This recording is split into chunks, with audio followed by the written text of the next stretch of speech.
You're the light, you're the night, you're the color of my blood.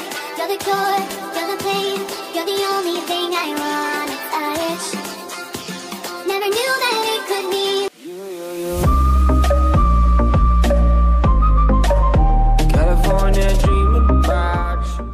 السلام عليكم ورحمة الله وبركاته. شلونكم شباب؟ ان شاء الله بخير. اليوم لكم اسامة من جيم مسامح، رجعنا لكم فيديو جديد. هالفيديو عبارة عن جيم بلاي شخصية مهمة، بس شوية احكي عن التحديث الجديد اللي راح ينزل واللي راح يغير اللعبة. ويعني اكو ناس هواي معجبة طبعا انا ما عجبني التحديث الجديد.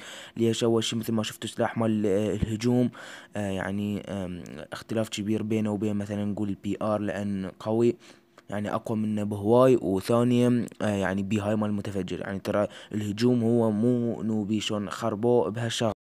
اي بالله يعني رضينا على مال الهجوم، قلنا يا بي متفجر وهو قوي واختراق الدرع ما تفول. النوب نزلوا مال المسلح اللي يعني تشبه الكلاسيكية، تشبه السابعة.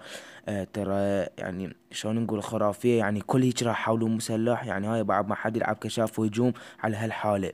مثل سلاح الاول مع الصائد تقريبا يعني بيهمن هذا القوس اللي بحيث بطلقتين يموت ثلاثة طبق. انت بس تضرب طلقة ثلاثة يموتون سوية، يعني واحدة يأشر على الراس همينة. ترى يعني اكو شي غلط بالموضوع، ما يصير هيجي. يعني بهالحالة انت ما راح تقدر تقتله مستحيل الا لو من بعد كلش، لو من ورا. يعني بهالحالة يعني اللعبة راح تصير سخيفة حشاكم. بس يعني اتمنى يعدلون الشغلة او يسوون فد شغلة خاصة للمسلح، لان هو مبين المسلح راح يصير شوية صعب. وما حد ما راح يقدر له بعد، لان هو اصلا السابعة قوية. لا عاد الثامنة شلون راح تصير؟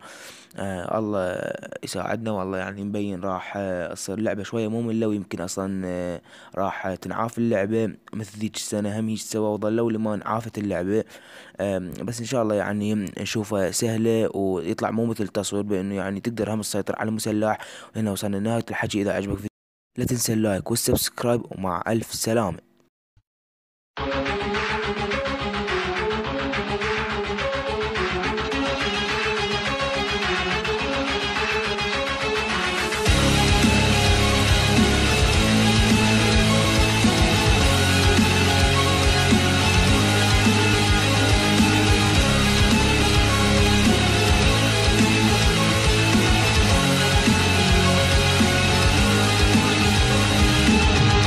If you're burning long enough, you no longer feel the pain.